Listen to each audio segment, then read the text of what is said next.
Let's make sure we get through the other side. That's what we're asking, to be respectful.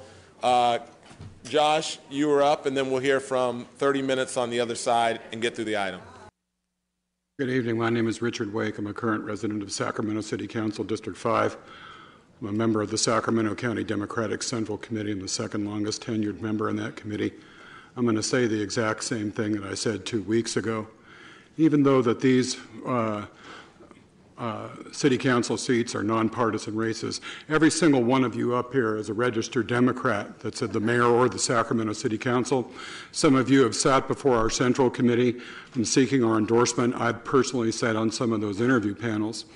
And here's the thing, this should be a no-brainer. I remember the good old days when people with honor and integrity like Bob Matsui and Ann Rudin, Phil Eisenberg, and other people, Lloyd Connolly and others sat on the city council. If those people were on the city council, we wouldn't even be sitting debating this tonight. The people that are Democrats should be sticking up for people of modest means. People definitely can't live on $12.50 an hour, the current minimum wage. I totally support the minimum wage increase for $15 an hour. As Democrats, organized labor is the backbone of America. You guys should be sticking up for people of modest means. So I'll say, end my thoughts saying this. If any of you people that are Democrats are going to be voting for this measure tonight, you can do the following after the meeting. The Secretary of State's website is www.sos.ca.gov. Take the few minutes and re-register as a Republican. There's a place for you there.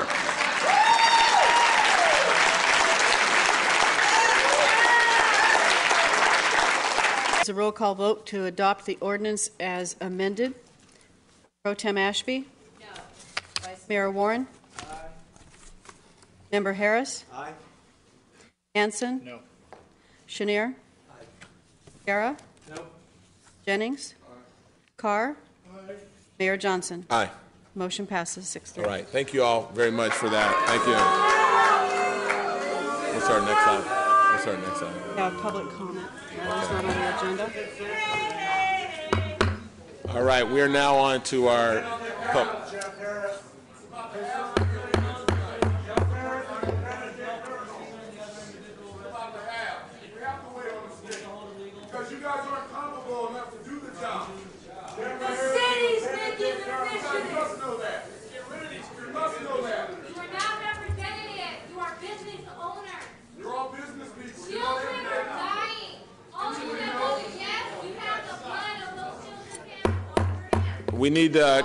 we have our next item on council, so we'd love to be able to get to our next item on the council.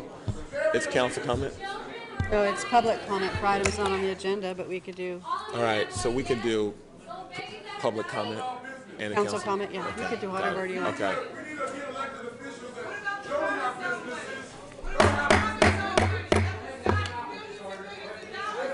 All right.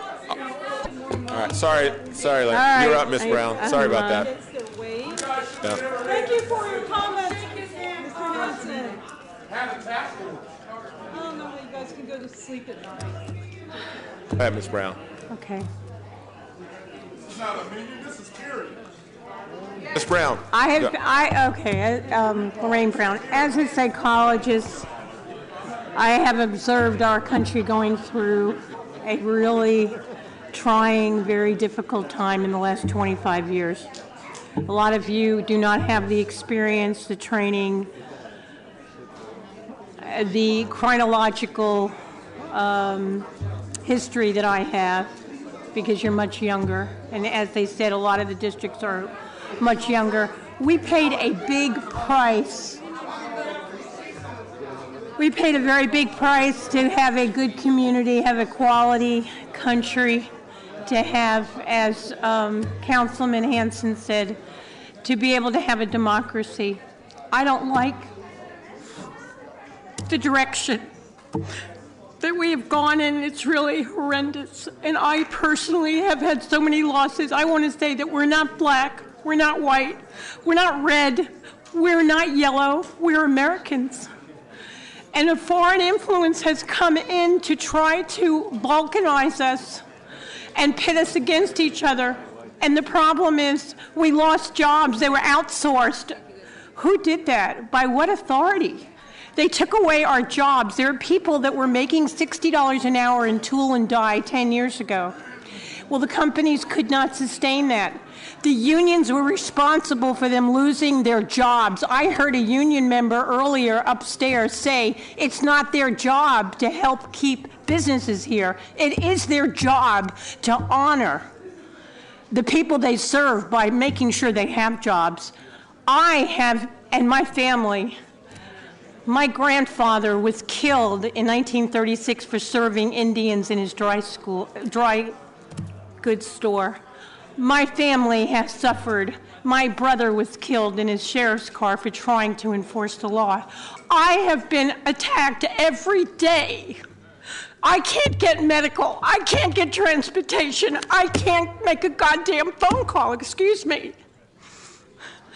Can we get a final I can't even talk to my family or have a private conversation without being attacked by vigilante, plainclothes union members or neighborhood watch.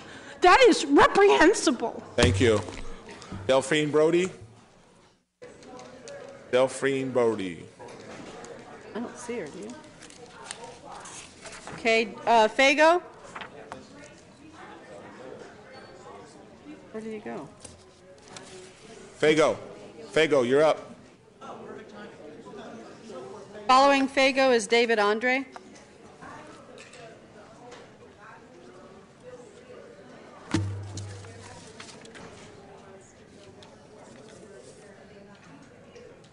So, as I've been first off, I want to start off by saying I'm very disgusted at this council right now. For one, people have a right to speak out, and having a pregnant woman hauled out of here with force is unacceptable. It just perpetuates the feelings of oppression that our society is already going through. And you wonder why there's so much crime in your city when your actions are so oppressive. Any research will tell you that an oppressed society acts out through violence because they can't figure out another way to do so. So think about your own actions when you look at what's happening in our streets lately. Also, if you know a little bit about economics, making sure there's money at the bottom does help the small businesses survive, because then people can go out and actually spend that money on those small businesses. So just because I didn't get a chance to speak for that.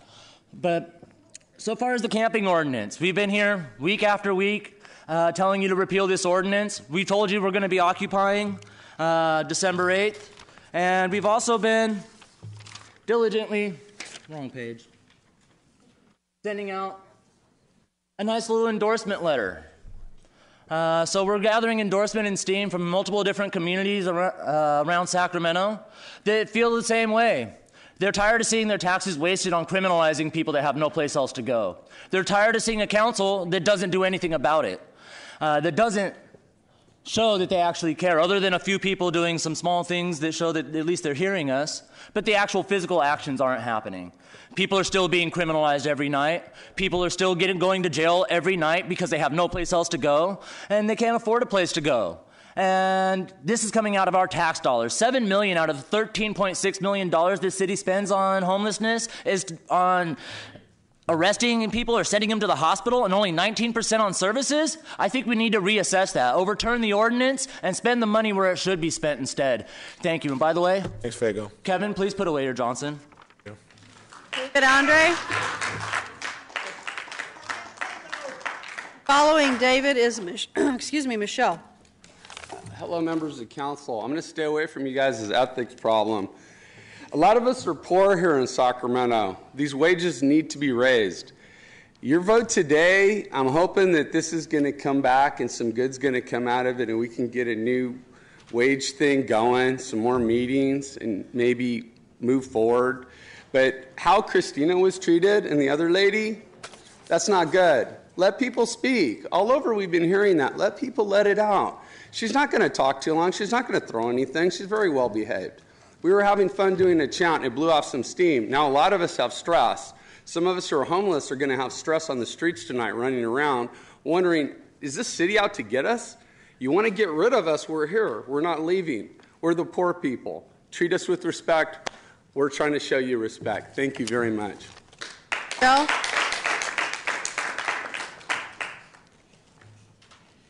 This right here I'm going to give to you, Mrs. Ashby, because I find that you actually do something. I'm sorry I'm not in your district. This is about homelessness. I want you guys to read it.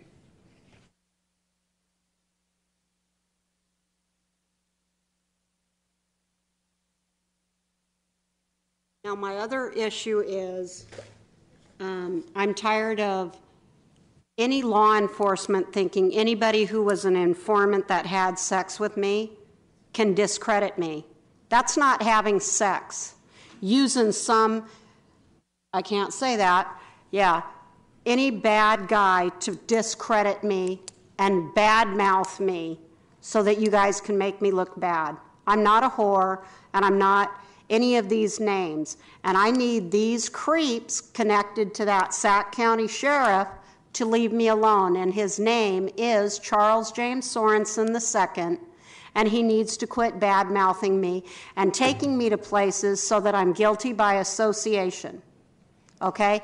I don't want nothing to do with any of his friends, even if they were my friends first. I don't want to play that game. Anybody who was a snitch and came into my life to discredit me, I consider that rape. Do you understand? That's not a relationship. I'm telling you now, I'm not going to have it. I'm going to show my evidence that won't get these boys killed to people that have been to prison, how they're trying to entrap me. First of all, I don't like any community meeting that ends with people being arrested. That just seems completely unreasonable. It was against my instinct to sit up here and watch that happen. I do not like that at all. We have to learn how to come together on these issues when we disagree and still be able to get through without anybody facing some type of criminal punishment for being in the room and participating in the process. We've got to figure that out. I'm sorry to those people who got arrested tonight. I think that we, in an effort to not want confusion and distraction, have stifled democracy. Civil disobedience is such a proud tradition in our nation, especially in the fight for forms of equality.